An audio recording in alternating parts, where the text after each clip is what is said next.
Now, this evening, in our continuing efforts to show that the Bible's chronology is correct and that the conventional chronology of the world is wrong, we will focus our time on the period of Joseph, and we will end this evening with the Exodus, and how the revised chronology of David Rohl agrees with the Bible and the Bible prophecy, while the conventional chronology does not. Now, we finished our first lecture with a discussion of Abraham's age when he received the covenant. We examined the prophecy of Galatians 3:17, which stated that the law was 430 years after the promises or the covenant was made to Abraham.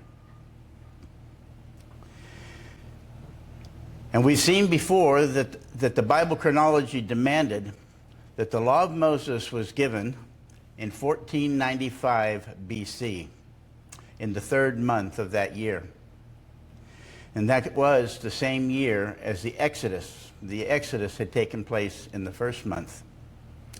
We pointed out that there was another promise made to Abraham in Genesis 15:13, the promise of Abraham's seed wandering as a stranger in the land that was not theirs for 400 years. The land that was not theirs was the land of Canaan and Egypt, prior to God giving them the land of Canaan, which came after 40 years of wandering in the wilderness. So that 400 years of the seed wandering is the key to putting these two prophecies together. Brother Thomas thought that Abraham was 75 years old when he received the promises and entered into the land of Canaan. But you can't make the 400 years wandering work in that case. The 400 years wandering only becomes a vague number at that point.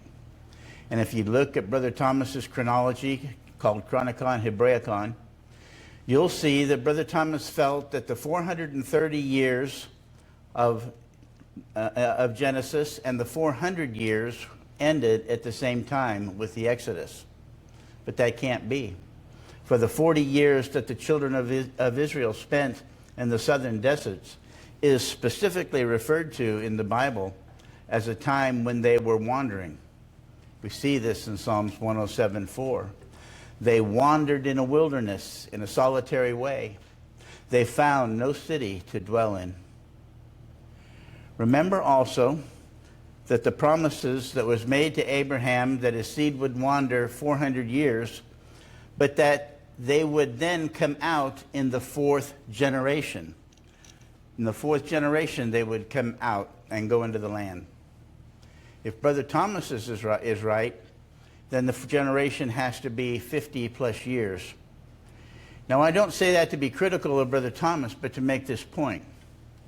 We know that Brother Thomas's chronology doesn't turn out right? Because Brother Thomas had Christ returning in 1867, and the end of the 6,000 years, depending on the book you were reading, taking place in 1907 or 1914. So we have to find some place in there to lengthen his chronology. And this is one of those places that lengthens Brother Thomas's chronology by 45 years. The other place that lengthens Brother Thomas's chronology is what he called the Gordian knot, which, of course, a Gordian knot is a knot that cannot be untied. And we will eventually discuss that.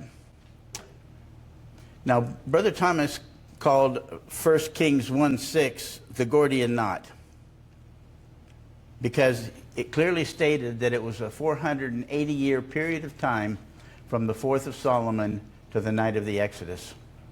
Brother Thomas couldn't make that 480 years work. He said it can't be 480 years, it has to be 604 years. Now, we do think that the 480 years works, so there is another 124 years that we have to add on to Brother Thomas's chronology.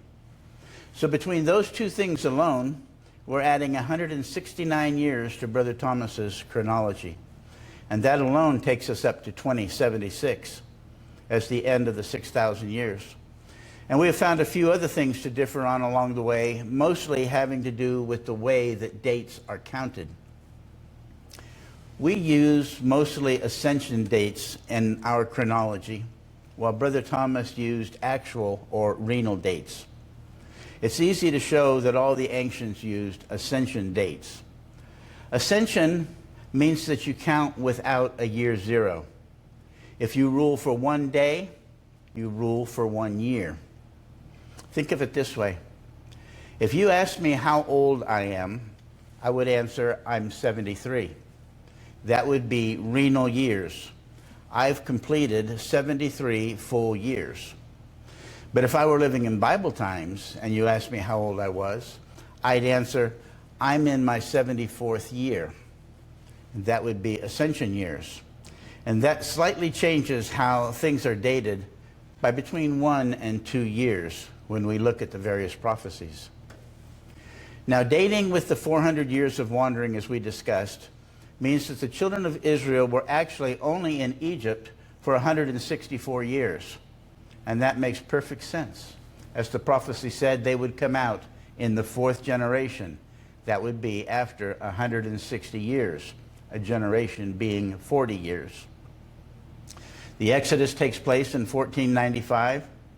Joseph stands before Pharaoh at age 30, and that date is 1668 BC.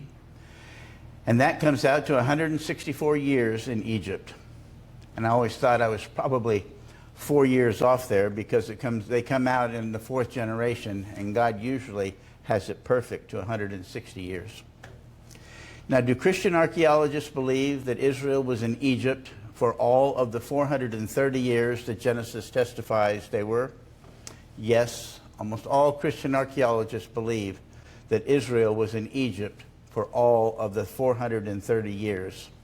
And it makes the 400 years wandering virtually impossible to explain. Just to be clear, the 400 years of wandering is from the time Isaac is born to the time the children of Israel entered into the land under Joshua, which would be 1454 BC. So 400 years earlier places the date of Isaac's birth at 1854 BC. Abraham then is 100 years old when Isaac is born. So that tells us that Abraham was born in 1954 BC. He receives the covenant 430 years before the Exodus, as we saw in the first verse tonight, which would be 1924 BC. And Abraham at that time would have been 30 years of age, living in Ur of the Chaldees. Now these are two separate prophecies, the 430 years and the 400 years, and they overlap each other just a bit.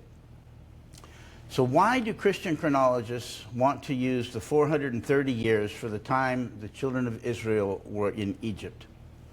It simply has to do with trying to accommodate the conventional chronologists.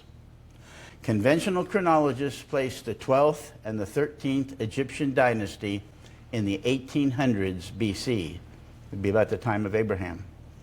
It is pretty clear from the work of Dr. Manfred Bietek, an Austrian archaeologist that excavated the region of Ramses, called by archaeologists Tel el Daba. He excavated that for 50 years. In his work, Dr. Bietek identified a population of Canaanites who had been invited into the land of Ramses back when the city was called Avaris. Now, this Canaanite population had flourished during the 12th dynasty. This Canaanite population, according to Dr. Bietek, fell on hard times in the 13th dynasty, and then they completely vanished from Egypt at the end of the 13th dynasty.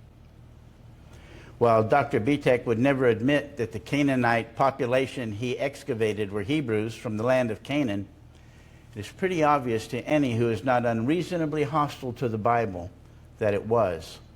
And we shall see just how that was. Now, Christian archaeologists set the Exodus at 1445 BC. As we've said before, this is 50 years too late. And they shorten it because they shorten Ezekiel's prophecy of 430 years down to only 380. But by using their 1445 date, they want to get back to the 12th dynasty from the time when Joseph entered Egypt, which, through conventional chronology, is in the 1900s to the 1800s. This naturally leads them to accept the 430 years of living in Egypt, though as we discussed, it violates the 400 years of Abraham's seed wandering. But by adding the 430 years to their 1445 date, they come back to 1875 BC, and that fits very well with the conventional chronology of Egypt. Now, we all know the history of Joseph, that he was sold into slavery in Egypt. Archaeological finds are quite clear that this would have been in the Middle Kingdom during the 12th dynasty. Just to review these terms, dynasty means the descendants were all from the same family line, and the reference to kingdom means that the dynasty ruled all of Egypt during these kingdom phases. As we said, this Canaanite population, as the chief archaeologist, Dr. Bitek, would have called them, are shown by the archaeology to have been invited into Egypt in the 12th dynasty under the reign of a pharaoh called Senusret III. Now, these Canaanites settled in the land of Goshen, the eastern portion of the Nile Delta. They didn't invade. They weren't a marauding force. They were invited into the land. And Senusret III has a son named Amenhotep III. These are the two principal pharaohs of the 12th dynasty. And we can tell from archaeology that one, Senusret III, is the pharaoh of the 7 years of plenty, and his son, Amenemhat III, is the pharaoh of the famine. And they both are successful pharaohs. Now, as I said, conventional historians and conventional genealogies put the 12th dynasty way back in the 1800s BC. So in order to match the Bible to conventional chronology, Christian chronologists need Israel to be in Egypt for that whole 430-year period. A shorter period, say 4 generations lasting about 160 years, would not match the 12th dynasty of conventional chronology. But that chronology doesn't work with Bible chronology. The Bible chronology has the famine taking place in the middle of the 1600s, with Joseph going into Egypt in the early 1600s, 1682 to be exact, at age 17. Now, there's a ton of archaeological evidence developed by Dr. Bitek, which indicates that a Canaan group had been invited into the region during his 12th dynasty. Dr. Bitek discovered that at this time there was a very powerful vizier, a word which means ruling for the pharaoh, ruling for the king, and that's what they called him, a powerful ruler, second in line to the pharaoh, who was administering the land for pharaoh at this time. This is the vizier's statute as unearthed by Dr. Bitek. And this powerful vizier was discovered to have been a Canaanite, not an Egyptian. Now note the throw stick on his shoulder. If I can do this. This right here is the throw stick, and it indicates a Canaanite. It was a weapon used by the people from Canaan. That throw stick identifies him as Canaanite, not Egyptian. Now note the other red circle. This is a gash in his head, which someone who disapproved of him gave him. From this image, we see that it also had a coat of many colors shown in this portion of the discovered statute. From this drawing, Dr. Bitek says this image was projected as shown on the cover sheet of David Roll's book, Pharaohs and Kings. This is how they project that image would have looked from what they've uncovered in their diggings. Now, this statute was found inside a pyramid, and a pyramid was in a courtyard of a very large palace.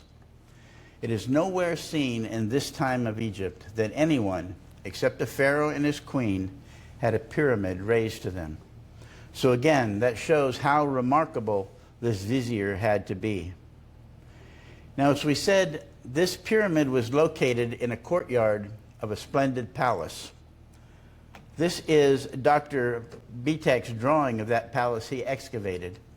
And note the circled 12 pillars holding up the portion of that building. Now, this is a model of what they think that palace would have looked like. In the yard of that palace, he found 12 graves. The red arrow there indicates where the location of the pyramid is, but there are 12 total graves in that courtyard. Now, this slide shows those 12 pillars a little bit better. And Dr. Bitek says that the palace is based on the Canaanite design of the four-room house with the flat roofs. This is not an Egyptian house. Now, one of the curious things about this pyramid is that when they dug into the ground under it, they found that the bones had been removed. When David Roll questioned Dr. Bitek about this, Dr. Bitek said that it no doubt was grave robbers. Roll asked him, what grave robbers takes the bones? Obviously, this is more proof of the scriptural testimony from Exodus 13. And Moses took the bones of Joseph with him, for he had straitly sworn the children of Israel, saying, God will surely visit you, and ye shall carry up my bones away hence with you. Now, Dr. Bitek excavated this region for 50 years. He excavated many, many graves in the region. He determined from the condition of the graves that he uncovered that this Canaanite population settled in the eastern delta at a place called Avaris, which, by the way, the city of Ramses is actually built over the ancient city of Avaris. This Canaanite population was initially quite successful at first, and their graves show a wealthy and healthy population. It shows copper belts, which would have been worn by the elegant, the rich of that time. It shows beautiful daggers that they would have had that they were buried with. And some of them were buried with animals, showing the wealth of the people that lived there. But Dr. Bitek found that at some point in time, hard times fell on this population. And then the graves show a population impoverished and malnourished. Then that population suffered many infant deaths. Dr. Bitek repeatedly in his work emphasized the unusual number of infant graves he found and how different that was from the Egyptian graves of the same era. Then suddenly, at the end of the 13th dynasty, the next dynasty after the 12th, where Joseph came into existence, this Canaanite population suddenly vanishes. And when this particular Canaanite population vanishes, another foreign Asiatic population rose to power in Egypt, and they were called the Hyksos. That was an Egyptian term for foreigner. Now, when asked, doesn't this mirror the Bible story of the Israelites? We are told, oh no, this Canaanite population didn't live at this time the conventional chronologists insist that the Israelites had to live in Egypt. Christian chronologists do think that Dr. Bitek found the archaeological remains of the Israelites, but they buy into the conventional dating and place them in the 1800 BCs, way too early for the Bible dating. And that's why they insist on that 430-year sojourn in Egypt, so they can go from their Exodus date of 1445 to the date of Joseph entering into Egypt in 1875 BC. So Dr. Bitek uncovered a vizier or ruler under Pharaoh, like the Bible describes Joseph to be, who was a Canaanite, working with both Pharaoh Sennacherib III and with Pharaoh Amenemhat III in all of these things. But Christian archaeologists say this has to be 430 years before the Exodus, because that's what the conventional chronology has. And it has the 12th dynasty in the 1800s, not in the 1600s.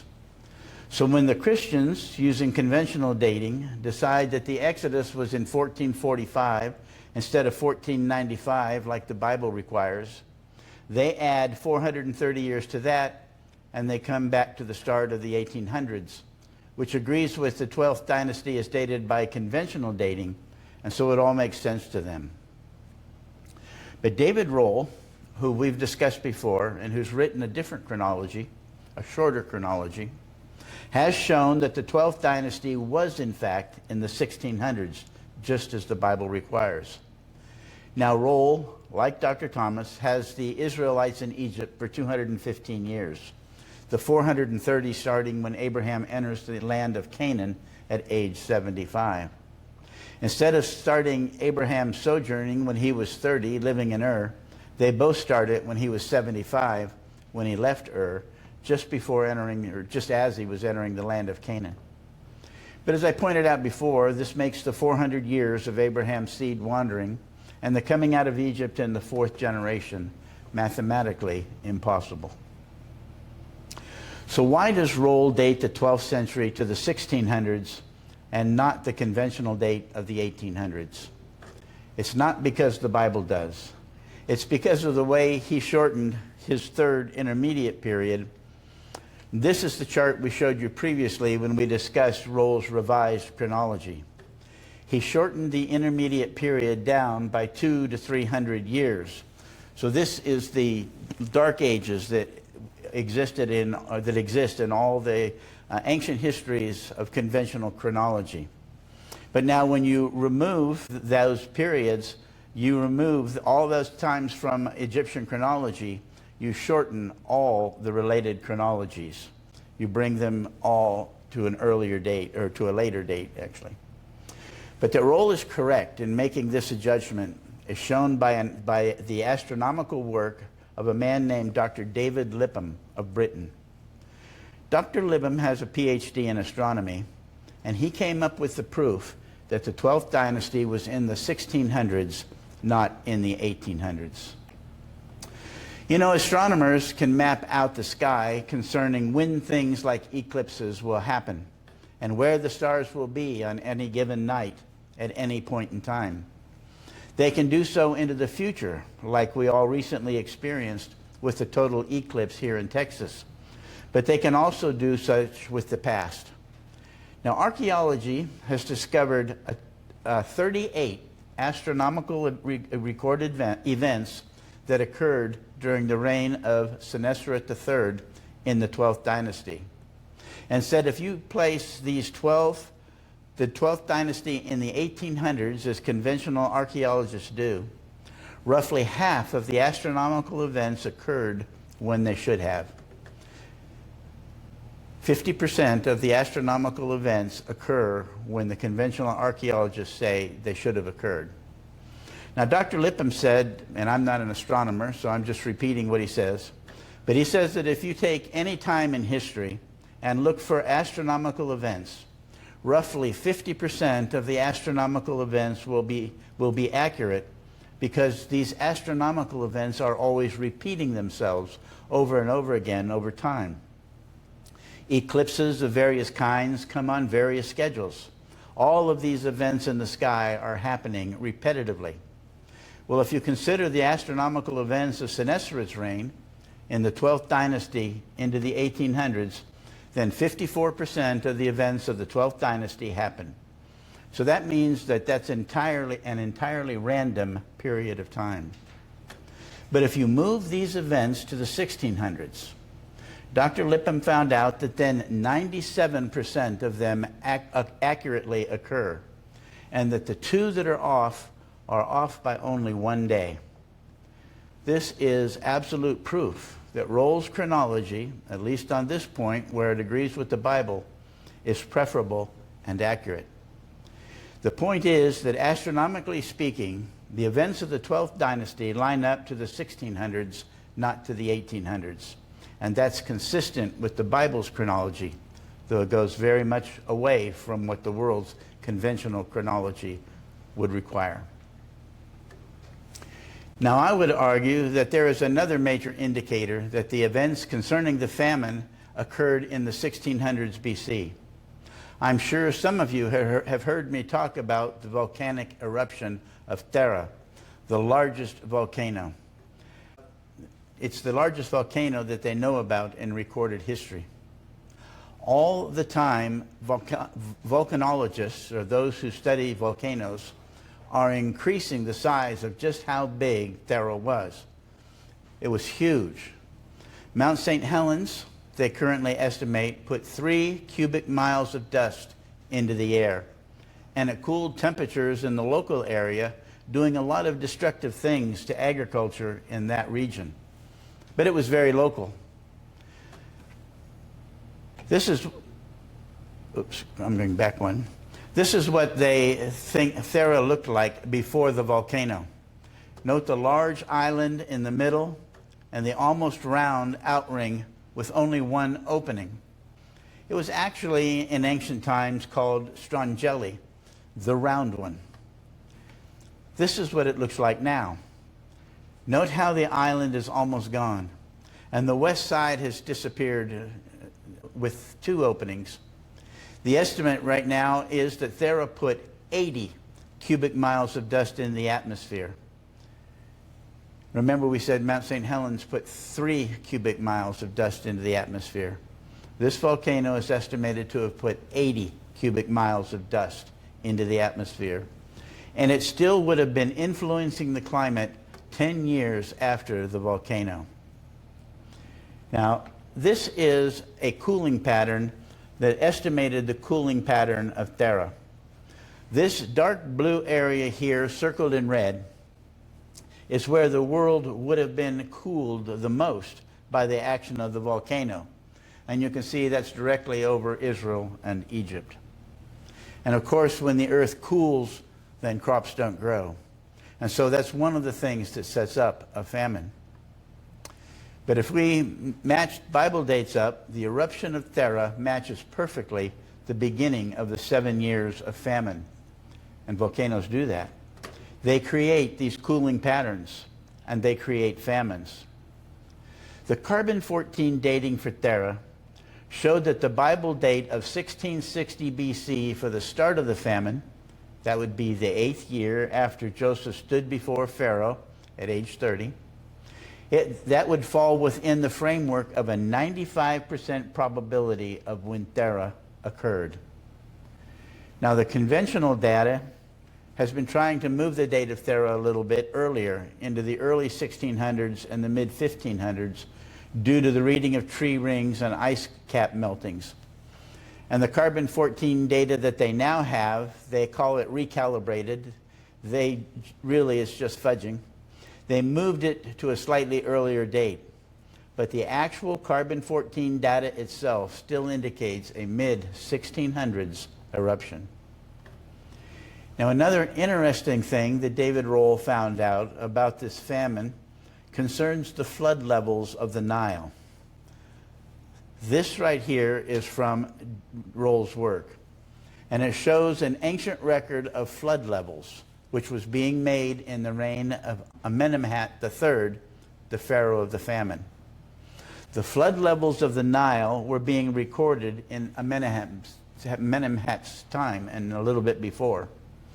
They had begun to mark where the flood levels were. Obviously, they were starting to mark where the flood levels were because the flood levels of the Nile affected their ability to raise crops.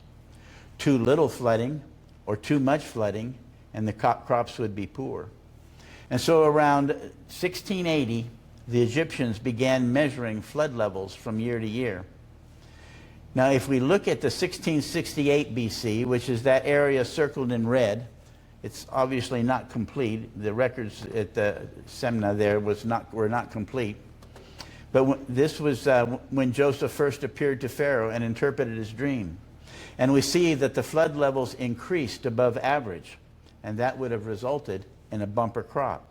That would have resulted in the time of plenty. But 7 years later, when we reach 1660 BC, encircled in the blue here, the flood levels increased dramatically. We see that there was this huge increase in rain, and it would have flooded land way beyond the normal point where crops could be planted because of how long it would take the flood to receive. The ground wouldn't dry out. And if you look at the account, when Joseph talks to his family and tells them they need to move to Egypt, he tells them, and this is both in the North American Study Bible and in the Amplified Bible. For the famine has been in the land these 2 years, and there are still 5 years in which there will be neither plowing nor harvesting. We can all understand how there be no harvesting, because it's in the famine. But why no plowing? Why would there be no plowing? Was there no plowing because, as we showed, the flood levels were such that they couldn't plant? So is that what Terah did? Terah cooled the ground and caused so much rain to pour that the crops couldn't be planted, and then the famine would have been the result.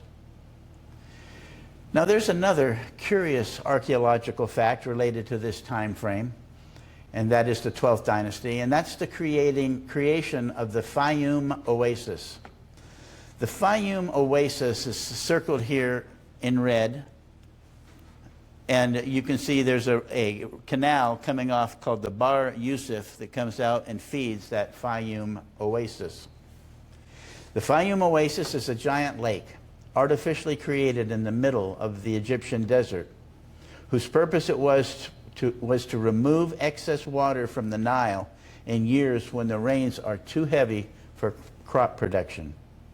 There is some speculation that the Fayum Oasis in some form existed prior to the 12th dynasty. That may or may not be true, but no one questions that it was greatly expanded, if not newly engineered, in the reign of Amenemhat III, which again is whom we identify as the Pharaoh of the famine. This is generally regarded as one of the oldest irrigation works in the world.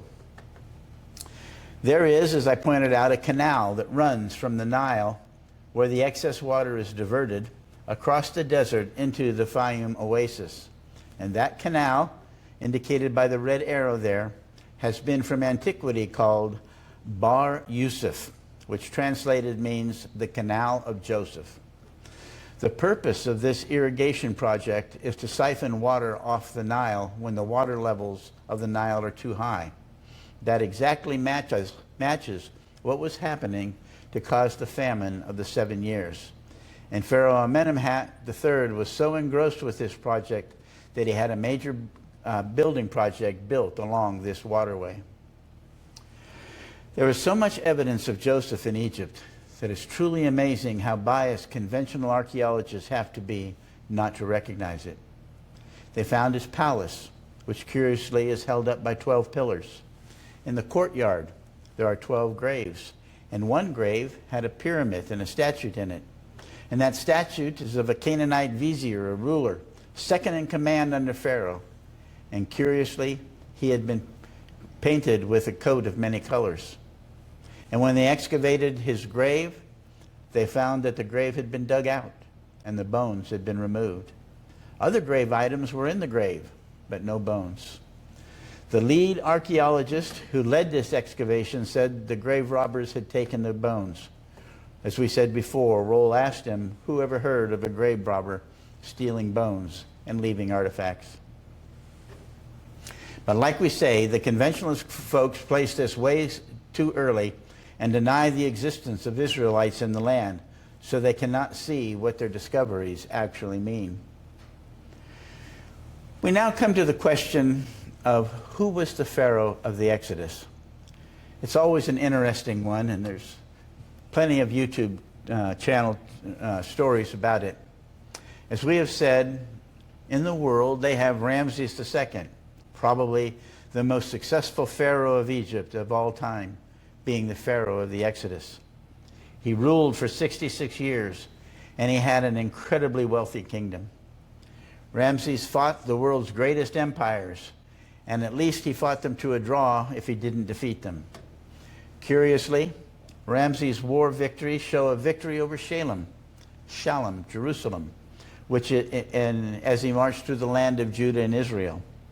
He hardly fits the Pharaoh crushed by the Exodus.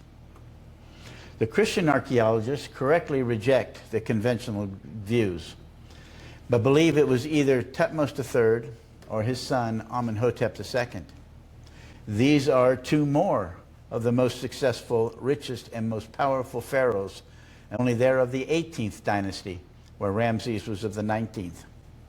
Christian archaeologists choose these two pharaohs because they accept the conventional chronologists of the Egyptian pharaohs, and the conventionalists place the reign of these 18th century pharaohs in the area of 1445 BC, which is when the Christian archaeologists believe the Exodus occurred.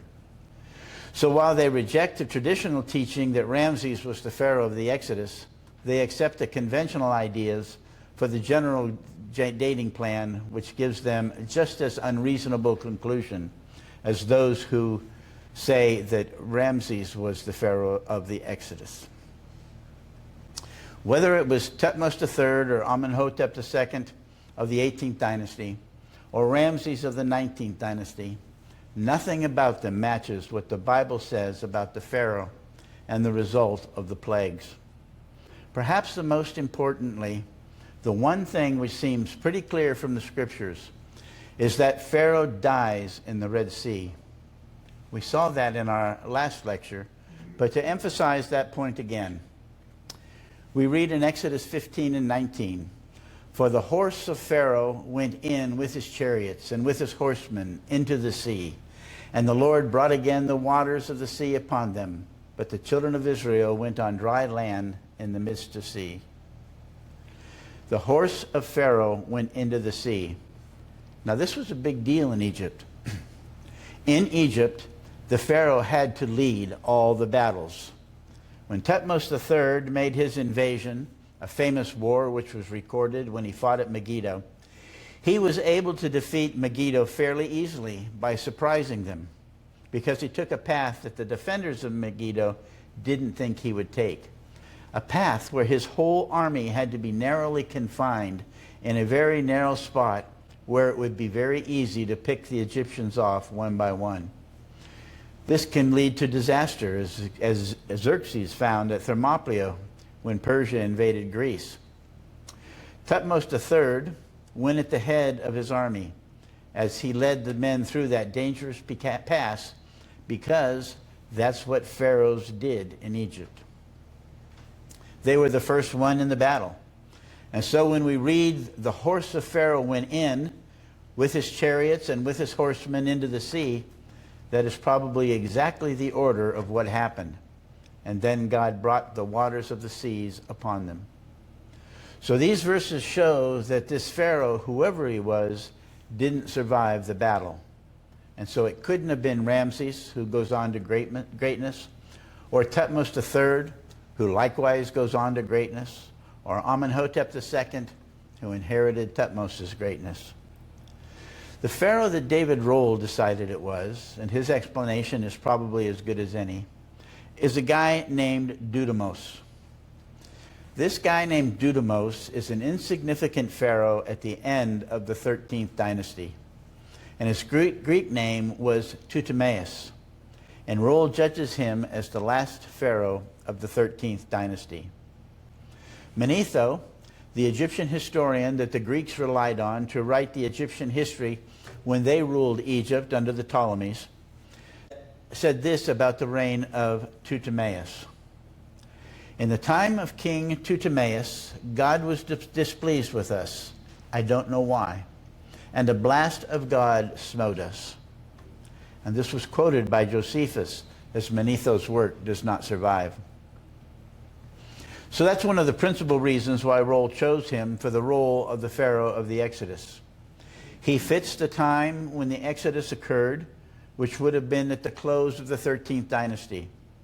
He is from a family or dynasty which probably would have been hostile to Joseph, Joseph being the hero of the 12th dynasty, and Dudimos from the 13th dynasty.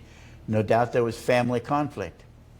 And his reign is closely followed by a foreign invasion of the Hyksos, an Asiatic people who will now rule Egypt for 300 years, which would be the expected result of the 10 plagues. Not a pharaoh that goes on to greatness, but a time when Egypt falls prey to a foreign power, and that foreign power ruled over them for 300 years. Now, as we said, this pharaoh is known in Greek as Ptolemaeus, and he had his reign toward the end of the 13th dynasty. Remember, the scripture account says that there came up a pharaoh who knew not Joseph. These dynasties represent changes in families. When we talk about a change in dynasty, we're saying that a new family came to power. And when a new family comes to power, they may not have respect for the things that had gone on in a different family, like the 12th dynasty. They may even be hostile to the rulers of the previous dynasty because they may have had to fight that family for control of the nation. So that's the situation of Dudimos. He's an insignificant pharaoh near the end of the 13th dynasty, the dynasties whose weakening allowed Egypt to be conquered by invaders called the Hyksos. Now, from the 13th dynasty, we have this poem. It's called the Ipawar Papyrus, and it's been discovered by archaeologists and dated to the 13th dynasty. It is a document which speaks about doom in Egypt.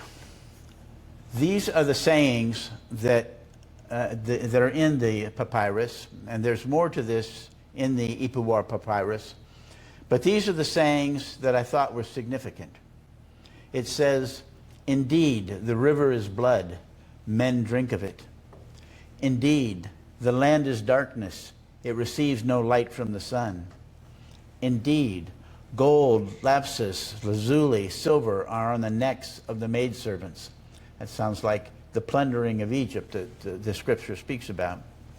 "Indeed, the great house is full of people in turmoil. The storehouses are empty. They're empty because of the plagues of the locust and the plagues of the hail. Indeed, foreigners are in Egypt." This could refer either to the Canaanites who were plundering the people or to the Hyksos about to move in. "Indeed, every house is in mourning. Its lamentation is not hidden." And that sounds like the night of the Passover. "Indeed, every servant walks freely on the land. No one listens to his superior." It is very fitting that that would be the description of things that were taking place there at the end of the 13th dynasty, when Dudimos was a failed pharaoh and the plagues had run their course. Now, Dudimos ruled about 70 years after the death of Joseph, but Joseph was probably in the background much longer than that. Amenemhat III, the principal pharaoh who Joseph served, died in 1634. Joseph at that time would have been 64, 65 years old. So it should come as no surprise that the pharaoh over 100 years removed from when Joseph was influential in Egypt, from a completely different family, would not know Joseph, and that is, have no respect for the things accomplished by Joseph. Now, that the children of Israel were slaves in the 13th dynasty is also clear from an archaeological find now housed in the Brooklyn Museum and referred to as the Brooklyn Papyrus. This is a picture of what it looks like. The papyrus comes from the Delta region around Avaris, which is where the largest Canaanite settlement, as the conventional archaeologists call it, was. It was obviously Israeli, but they won't say that. This papyrus was some sort of dedication to one of the Egyptian idols. Its significance is that it names 95 servants of the author. And these servants' names, of these names, 40% are Hebrew or Canaanite names, showing a large presence of Israelites in Egypt in the 13th dynasty. And that also shows the consistency of the Exodus taking place near the end of the 13th dynasty. So when the 13th dynasty collapses, and it brings on the 14th dynasty, which is an invasion of these foreign rulers, it brings in people the Egyptians call Hyksos, which means foreigner in Egyptian. This is another thing that fits with the Bible's chronology that doesn't fit with the world's chronology at all. And that's an invasion of Egypt that comes out of West Asia against Egypt. Egypt quite naturally becomes weakened as a result of the plagues leading to the Exodus at the end of the 13th dynasty. And following that, there is an invasion of the Hyksos. The Hyksos, they think, comes from West Asia, like Canaan or Syria, or even southern Turkey, or they are at least an Western Asiatic people. There is evidence of the Hyksos settling in Egypt at the very end of the 12th dynasty, after the death of Amenemhat III. They start off quite small, but their numbers continue to increase during the 13th dynasty. It is not at all unlikely that their increased presence is what worried the 13th dynasty pharaohs, which may be what began the extreme persecution of the Israeli slaves and the death of Israeli baby boys. The account says they feared the growing Israeli population, and that because they might join with their enemies. We read in Exodus 1 at verse 9, "And he said unto his people, Behold, the people of the children of Israel are more mightier than we. Come on, let us deal wisely with them, lest they multiply, and it come to pass that when there falleth out any war, they join also unto our enemies and fight against us, and so get them up out of the land." By the way, Dr. Bitek, who, as we mentioned, excavated Tel el-Daba, spoke repeatedly about the infant burials at Tel Daba. This is from his work. The percentage of infant burials in the Asiatic areas of Tel el-Daba is considerably higher than the contemporary Egyptian sites. These burials, often in jars beneath the floors of the dwelling, reflect Syrian-Palestinian tradition rather than Egyptian practices.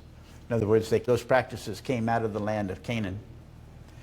ChatGPT gave me this summary about Dr. Bitek's work. Yes, Bitek found an unusually high number of infant burials at Avaris. This was characteristic of Canaanite burial practice.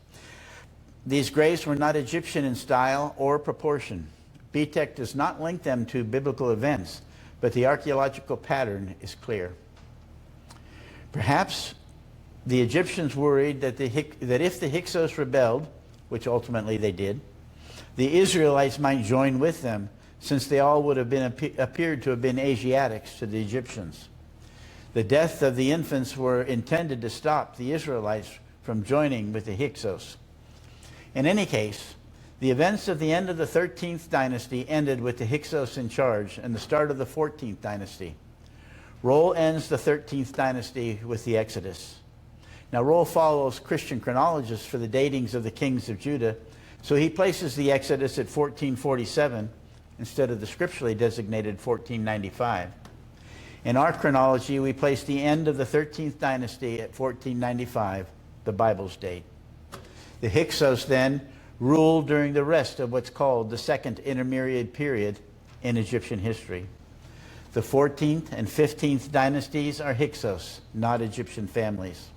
There is an Egyptian rise in the 16th dynasty, and they share the rule of Egypt with the Hyksos kings of the 17th dynasty.